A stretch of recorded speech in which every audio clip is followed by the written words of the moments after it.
So how's it going, my Comic Army? We're here today with Madeleine Holly-Rosing, the creator of Boston Mythical Society. How you doing, Madeleine? I'm good. Thank you so much for having me on the show on this for me early Sunday morning. Yeah, it's afternoon here. Is it just one issue out that you have out currently?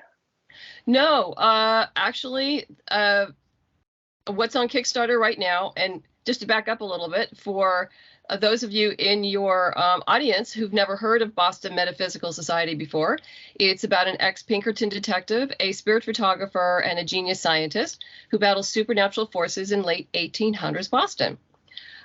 We started with a 6-issue miniseries, which I refer to as Volume 1. Emily Hugh was the artist on that. And what's I have on Kickstarter right now is Volume 2, which compiles our last 4 sequels, plus a bonus 10-page story with art by Roberta Ingranata, who's currently doing Doctor Who. So we actually have, I guess you could say, we have 10 issues out. One is a 6-issue miniseries, and the last 4 are one-shots. Okay. And they consist of Scourge the Mechanical Men, The Spirit of Rebellion, Ghosts and Demons, and The Book of Demons. And that's all what's going into this trade. Can they get these in their comic shops? Yes, or you can order them through SourcePoint Press. But the trade right now is only on Kickstarter. Okay. That's cool that I didn't know you was published through SourcePoint. Yes. They picked us up in 2019 and originally picked up the 6-issue miniseries and that trade, and then picked up the sequels. Those were in previews about a year or so ago. Last year. I think it was last year. With the pandemic, everything tends to blend. Yeah. So was you shopping your book around to different publishers, or just SourcePoint Press contact you? Well, early on, I did shop when we only had the first few issues out. And then I realized that no one was really going to be interested until it was complete, and which makes sense. It makes good business sense for that. But by then, I really started rolling on Kickstarter, and at that point, I was doing about 20 cons a year. So I was hustling. To get the word out. I only do about 9 or 10 now when the cons are fully back up. So yeah, I cut down on the con schedule actually before the pandemic. And over the years, I had gotten to know Travis McIntyre, who's the editor-in-chief for SourcePoint. And when SourcePoint was small, and it was just that they were focusing on primarily horror comics, and we made friends through Facebook and supported each other, helped each other with Kickstarters and digital copies of our books. And then I started getting to know the other folks there, other creators like Bob Sally, and then I guess it was in 2018, 2019, Bob messaged me and just said, he goes, "I want you part of the SourcePoint team. You gotta be here. I want you on the team." And he goes, "Go talk to Travis." And so I messaged Travis and I said, "Okay, Bob told me I need to talk to you." And so we got on the phone and worked things out, and it's been a very good fit. And so as it turns out, I'm really glad I waited until SourcePoint came along, because SourcePoint just went kablooey and has grown leaps and bounds. Really thought outside of the box during the pandemic. I was so impressed with how they handled all of that, because they were very con-centric, and they were just able to turn that around. So yeah, that was a very good business decision on my part. Okay. And you said 20 cons. Is that all in the California area, or is that throughout the United States? Primarily Western United States. I would travel up to, Washington, Oregon, Nevada, and Arizona. That's pretty much my limit for driving by myself. Later on, I started adding things farther away. Like last year, I was at New York Comic Con. I've been to TeslaCon, Dragon Con, a couple of Boston cons, and then of course back up, to Rose City and Oregon. And I hope to get into Emerald City and New York again this year as well. Nice. Do you have a favorite con? Oh, that's tough. Probably WonderCon, because it's sort of like a miniature San Diego, and it's always really nice. And I can drive to it every day. I can come home every night. Yeah. which is always pleasant. And I do like Rose City. I like Portland. I like the Oregon area. And my husband usually comes with me, so we make it a 2-day trip up and 2-day trip back. And it's a really well-run con, and I always do well there. And it's a very welcoming community, great creative community up there. So that's be my 2 regular Comic Cons. I also do Steampunk Conventions, which are much smaller, and those are more local in California. Though I did do TeslaCon in Madison, Wisconsin, a number of years ago. That's cool. I didn't know they had a Steampunk Con. That's awesome. Oh yeah, there's Gaslight Expo. There's Clockwork Alchemy. Obviously TeslaCon, like I mentioned. Dragon Con actually has usually a steampunk track, or an alternate history track. So yeah, no, they're out there. Oh, and there's Key City in Pennsylvania. So yeah, no, they're there. Okay. Is this your first comic book ever? Boston Metaphysical? Yes. Nice. It was the first one I ever wrote and produced myself. Probably looking back on it now, knowing what I know now, I wouldn't have started with a 6-issue miniseries and into the comic book world, because that was a pretty big project, and I was completely ignorant of how much work it was going to be and everything. But obviously it turned out well, and I had some great mentors who were just wonderful. So yeah, I would have, if I had known what I know now, I would have started with a smaller project. What advice would you give to newcomers that want to get into comics? One, I would say, if you've never written comics before, go take a class. Get some good feedback. Make sure you're in what I would call a healthy environment where you get good constructive criticism, and people who are passionate about writing, as you are. I mean, you can't, even though, yes, when you write, you're sitting alone in a room, you really don't create in a vacuum, and you need outside eyeballs looking on your work, and you need to talk about your work, and you need to brainstorm about your work. And I was very fortunate in that, yes, I did start with classes, but I have beta readers for everything, and I take them very, very seriously when they come back for with questions about, and it's fun. I have one gentleman who's actually a physics professor who's one of my beta readers. And he's always worried that I'm going to be offended. And I'm going like, no. Ask, if you have any problems, that's why you're here. So, you find stuff that I miss. And I've actually had to, did a page 1 rewrite based on some of the stuff that he said, because, I would rather do a page 1 rewrite to make it better than not. I'd rather spend the time to do that. Okay. But yeah. And as a writer, have you put yourself anywhere in the comic, or your husband? I would say there's little bits of me in all the characters. Okay. I think that's unavoidable, and probably a little bit of him too in some of them.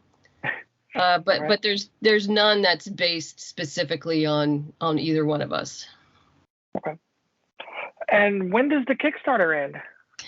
It ends this coming Thursday, May 12th at 11 o'clock in the morning, Pacific Standard Time. And so people need to jump on this pretty soon because we essentially only have, 3 full days left. Mm-hmm. Yeah. Okay. But we've reached 7 stretch goals. So if you just pledge to a digital reward, you're going to be getting 18 additional digital comics on top of that. If you pledge to a physical reward, you'll not only get that, but there's 4 magnets and a really cool metal bookmark, which is the first time I've done a metal bookmark.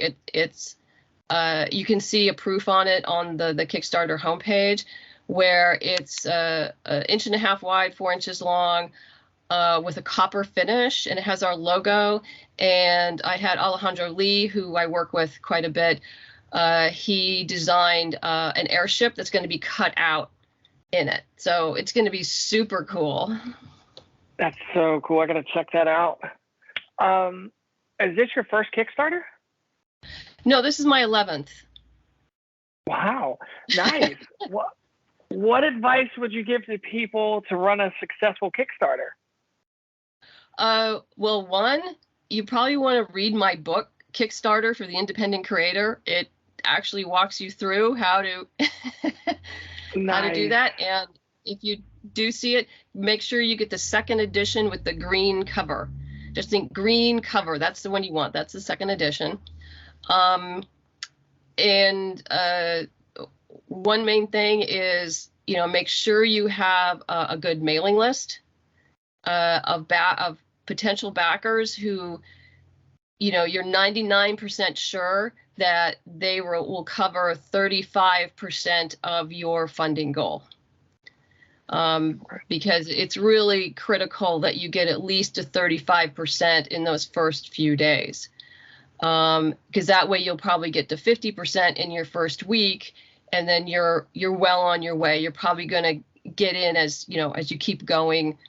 Other people will see it, and people who don't know you will come on board. But you really don't want to get behind the 8 ball. Okay, that's so cool that you wrote a book about Kickstarter. Can they get that anywhere? Their local bookstore and everywhere? They can. It's Amazon or any ebook platform. Okay. Amazon, Kobo, Nook. Whoever, Apple, whatever you read off of, you'll be able to find it. Yeah. Okay. Got a question. Do you have a part in there, like, if it doesn't fund? Like, should people not get discouraged if it doesn't fund? Well, I'm really not too worried about that because we're way past that point. Yeah. All right. I mean, are you fully funded right now? Yes. We had a funding goal of $6,700, and we're at a little over 28,000 right now. Nice. Congratulations. Yeah, like I told you, this isn't my first rodeo. Nice.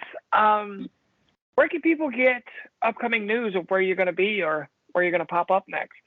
The 2 best places are my Facebook page or subscribing to my newsletter. And that my newsletter is great. It only comes out once a month, so it doesn't make you crazy with, hitting your inbox all the time. And I do some fun things with it. I give you an update on what's going on with Boston Metaphysical and anything else that I'm doing. I do reviews for fan-based press, so I add those and interesting articles. And then I'd like a summary of where, my next cons will be, which right now will be officially the Hellmouth Con, which is here in Los Angeles at the LAX Hilton, the first weekend in June. And I will be at San Diego Comic-Con in small press. Nice. I feel like if I ever went to San Diego Comic-Con, all the other ones wouldn't be as exciting because I think San Diego is the big one. That in New York. It's just different. Before I started vending there, I did go there as a civilian, as I like to call it, which was a lot of fun, by the way. it's just really different, and it can be pretty overwhelming, which is why you need to take a few days, because it's like 10 football fields. Wow. That, that's how big it is. So you can't do it all in one day. It's just not physically possible. So, you break it up, like one day you do Artist Alley, and then one day you do all the, the big vendors that come there, the studios, the networks, or whatever, and the other big publishers. Then you move over to small press and to games. So yeah, there's a lot to do, and you can get exhausted pretty quick. How many days is the big Comic-Con? Is it 3 or 4? Actually, it's 5. Wow. I didn't know that. There's a preview night on Wednesday. I think, I'm trying to look at my calendar.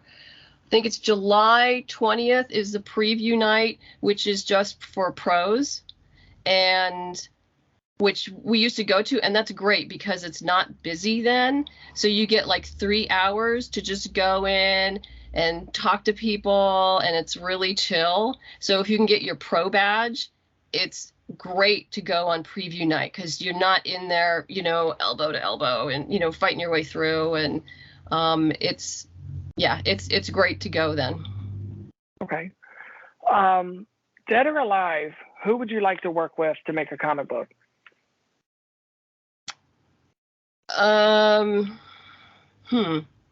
Well, I kind of already got my wish, because I'm doing a story for Lady Mechanica and Joe Benitez. Nice. Yeah. Okay. Can we talk about it? A little bit. It's we're still fleshing out the plot, because they have a long production schedule. So I've just turned in my expanded synopsis, and they've been super busy with finishing off their last Kickstarter. So right now it's just a story called The Secret Garden, and that's pretty much all I can say right now till we get everything hammered out. Okay. And you'll put news out about that on your newsletter or Facebook? Absolutely. As it progresses, absolutely. Okay. I mean, it was announced a while back, but yeah, as we know more about what's going to happen and when it's going to be produced and come out, yeah, obviously I'll be announcing all of that. Yeah. Okay. I appreciate you taking the time to come talk with us today. Is there anything you want to say before we go? Just get on the Kickstarter now before time runs out. Like I said, we're offering digital versions of both Volume 1 and Volume 2, plus print versions. We've got a fun coloring book, a new lapel pin. I do a new lapel pin for every graphic novel Kickstarter that I do, so you can get the whole set as well. And my previous prequel novels, and the CD for the audio drama. So there's a lot there. Thank you for taking the time to come talk with me today. Well, thank you for taking the time. I really appreciate it. What? You mean you haven't subscribed to Comicchatauthority? Oh, come on. Subscribe already. What are you waiting for? It's no big deal. Like, man, don't forget to tell him to hit that like button. Yeah, that too. Just subscribe.